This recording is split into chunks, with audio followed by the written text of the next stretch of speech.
ये कहने की हिम्मत नहीं है कि हमने चाइनीज़ ब्लॉक का हिस्सा नहीं बनना, और आपने सऊदी अरब से पैसे इसलिए लिए हैं। सब्सक्राइब करें और बेल दबाएं ताकि कोई खबर रह न जाए। अब मैं वज़ीर आज़म साहब ये कह रहे हैं कि हम रोकना चाहते हैं, पंजाबी में कहते हैं ज़ात दी कोड़ किली छतीरा नाल जफे। अगर अमेरिका और चाइना की राइवलरी उनके अपने दुनिया में हुक्मरानी के मफादात के लिए बन गई है, तो वो वज़ीर आज़म साहब कह रहे हैं कि हम उसको रोकेंगे, और दे रहे हैं मिसाल सऊदी अरब और ईरान की। तो आपका रोल क्या है उसमें? किसने तारीफ़ की आपकी? किसने आपकी चीज़ों को एक्नॉलेज किया? सऊदी अरब और ईरान में आपने रोल अदा क्या किया पाकिस्तान में?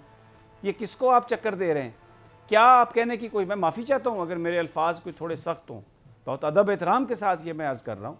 अगर आज आप ये बात करते हैं कि अब हमने किसी ब्लॉक का हिस्सा नहीं बनना, ये कहने की हिम्मत नहीं है कि हमने चाइनीज़ ब्लॉक का हिस्सा नहीं बनना, और आपने सऊदी अरब से पैसे इसलिए लिए हैं $3 बिलियन इस शर्त पे कि आपने IMF की जो मेंबरशिप है उसको सस्पेंड नहीं होने देना। IMF की मेंबरशिप सस्पेंड होती है, अगर वो आपको लोन नहीं देता, अपने प्रोग्राम से निकालता है, तो वो सऊदी अरब वो $3 बिलियन ले जाएगा। तो आज आप ये कह रहे हैं कि अब हमें किसी ब्लॉक का हिस्सा नहीं बनना, हमें इन दोनों को करीब लाने की कोई, वो आप जिस चीज़ का हवाला दे रहे हैं 70s में जो जुल्फ़िकार अली भुट्टो ने जो हेनरी किसिंजर को सऊदी अरब वहाँ पर चाइना में पहुँचवाया था, उनके जो मुज़ाकरात करवाए थे वो बेसिकली रशिया की वजह से मुमकिन हुआ था, क्योंकि अमेरिका चाइना को रशिया से तोड़ना चाहता था और चाइना भी ये समझता था कि वो रशिया से हट के अपनी पॉलिसी बनाए। तो उसमें जुल्फ़िकार अली भुट्टो ने एक रोल प्ले किया। वो एक, आप you are mixing oranges and apples.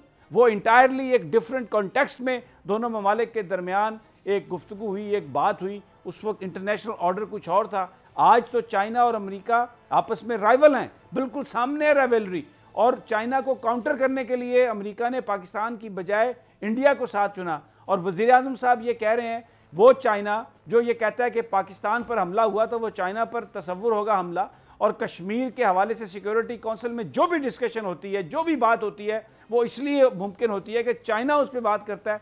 हम ये कह रहे हैं कि हम किसी ब्लॉक का हिस्सा नहीं बनेंगे। ये कौन लोग हैं? इतनी मोहब्बत अमेरिका की इस्लामाबाद में, इतनी मोहब्बत अमेरिका की कि राना ताहिर साहब मैं तो स्पीचलेस हूँ। I am just speechless. देखें समी साहब, बात यह है कि इस वक्त जो सूरत हाल है आलमी सतह पर, हमें उसको देखना है। अगर हम ये चाहते हैं कि इसका मतलब है कि हम किसी ब्लॉक का हिस्सा नहीं बनेंगे, तो फिर कोई हमारा साथ क्यों देगा? अगर हम किसी का साथ नहीं देंगे तो हमारा साथ कोई क्यों देगा? आपको याद होगा कि 70s में एक थी नॉन अलाइंड मूवमेंट, वो भी बाद में ख़त्म हो गई इसी तरीके से। अब आप देखें कि वो गैर जानिबदार तहरीक, बजाते खुद नाम उसका गैर जानिबदार तहरीक था, लेकिन वो बजाते खुद एक ब्लॉक था। तो इसलिए ये कहना है, हम अपना बैनुल अक़वामी ताल्लुकात में समी साहब, आप कभी भी आइसोलेशन में नहीं रह सकते, और ख़ास तौर पे जब इस किस्म की सूरत हाल हो, जहाँ तक जैसे आपने पहले शुरू में जिक्र किया कि पाकिस्तान की जो पॉलिसी है वन चाइना के हवाले से, उसी को सामने रखते हुए अमेरिका की कॉन्फ्रेंस में पाकिस्तान ने न जाने का फ़ैसला किया।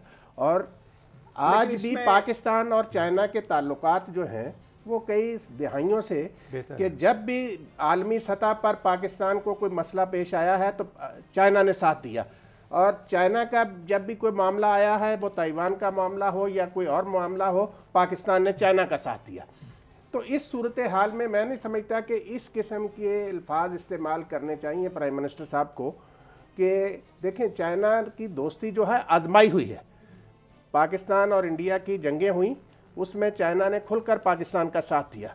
जब चाइना पाकिस्तान के साथ खड़ा होता है तो हम कैसे ये कह सकते हैं कि, और दूसरा ये जो आपने अभी हवाला दिया CPEC का समी साहब, CPEC के हवाले से बड़ी चेमगोइयाँ होती हैं, इसको क्लियर करने की ज़रूरत है। वज़ीर आज़म साहब को खुलकर इस हवाले से कौम को बताना चाहिए कि CPEC के हवाले से जो लोग मुख्तलिफ चेमगोइयाँ कर रहे हैं वो क्यों कर रहे हैं, और इस पर काम की रफ्तार को मज़ीद तेज़ किया जाना चाहिए।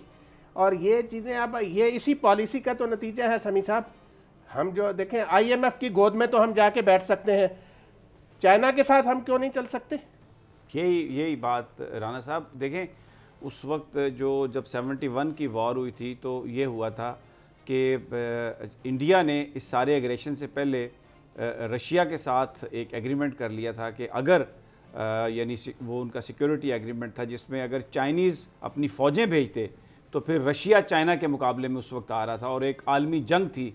वो एक मुआहदा था जिसकी वजह से चाइना जो मजबूर हो गया, और लेकिन अमेरिका झूठ बोलता रहा। वो पता नहीं कौन सा बैरी बेड़ा था जो कि आ रहा है आ रहा है आ रहा है आ रहा है, और बिल्कुल उन्होंने पाकिस्तान को धोखा दिया और पाकिस्तान को जो है ना ब्रेक करने में अमेरिका का जो किरदार था वो जो लोग हैं वो सब जानते हैं। लेकिन आजकल देखें, एक मैं माफ़ी चाहता हूँ लेकिन ये बात करना पड़ेगी, हमारे बहुत अहम लोग भी जो हैं अपनी प्राइवेट गुफ्तगू में वो अमेरिका को यानी इस खित्ते इस दुनिया में वो बस यही समझते हैं कि जी उसके आगे बोलना जो है ना वो मुश्किल है, और अगर हम उससे हटे तो हम इर्रेलेवेंट हो जाएंगे। हम वैसे ही हम जो मर्जी कर लें, हम जितना मर्जी कर लें, 70,000 की बजाय 4 लाख बंदे भी हम मरवा लेते ना तो फिर भी अमेरिका हमसे खुश होने वाला नहीं है। अमेरिका की प्रायोरिटीज़ इंडिया है, वहाँ पर इंडियन अमेरिकन अमेरिका के अंदर इस तरह छा चुके हैं। इस खित्ते में अमेरिका अपना दोस्त चुन चुका, हमारा वो दोस्त नहीं है, फ्यूचर हमारा नहीं है। बल्कि मैं आपको ये भी बता दूं कि इवन जो अमेरिकन इन्फ्लुएंस है और जो इजरायली इन्फ्लुएंस है उसके बाद मिडिल ईस्ट में भी हमारे लिए जगह तंग है। ये जो हमारे दोस्त हैं अरब ममालिक जिनको हम अपना बहुत दोस्त समझते हैं, they are gone, they're history, it's just matter of time. Pakistan को अपने पांव पर खड़ा होना है, और हम खड़ा कैसे हो सकते हैं जब यहां पर हमारी इक्तिसादी हालत को बदलने के लिए एक ही वो चीज़ है और वो है सी पैक। अगर वो सारे इंडस्ट्रियल जोन बने, अगर वो सारी इन्वेस्टमेंट यहाँ पे हो, और अगर यहाँ से पूरा जो सेंट्रल एशियन स्टेट्स तक रास्ता जाए, तो वो जो तिजारती रास्ता है वो पाकिस्तान की तरक्की, पाकिस्तान की इक्तिसादी तरक्की की वो ज़मानत है। और वज़ीर आज़म की ज़बान लड़खड़ा रही है, वो ये नहीं कह पा रहे कि हम चाइनीज़ ब्लॉक का हिस्सा नहीं बन सकते, और वो ये कह रहे हैं कि हम किसी ब्लॉक का भी हिस्सा ना बने। एक ऐसी एक सिचुएशन है जो मैं ये समझता हूँ कि इसकी, और सी पैक स्लो हो चुका है, पूरी दुनिया ये कह रही है सी पैक पर काम जो है इस वक्त उस तरह से नहीं हो रहा। हमें कोई कितने पाकिस्तान के डेलीगेशन ने चाइना गए हैं और चाइनीज़ यहाँ पर आए हैं, सी पैक के हवाले से एक लल है, एक खामोशी है, सवाए चंद कंकॉक्टेड खबरों के अलावा हमें कोई चीज़ मिलती नहीं है। तो ये अलीना, ये सिचुएशन तो पाकिस्तान के लिए एक बड़ी परेशान कुन सूरत हाल है, और पाकिस्तानी ये सवाल करेंगे, मुझे लगता है ज़रूर करना भी चाहिए उन्हें।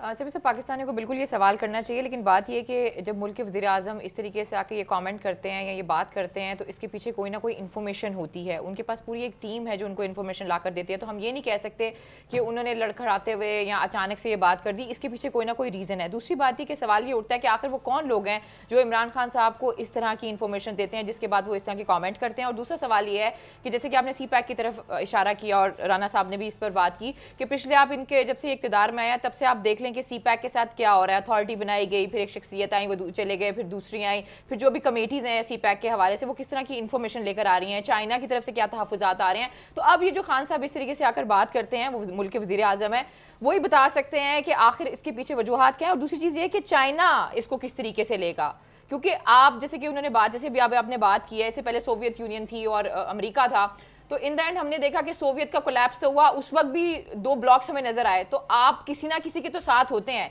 या आप राइट होते हैं या आप लेफ्ट होते हैं। अगर आप राइट और लेफ्ट नहीं होंगे तो नॉन अलायंस जिसकी बात की थी राना साहब ने,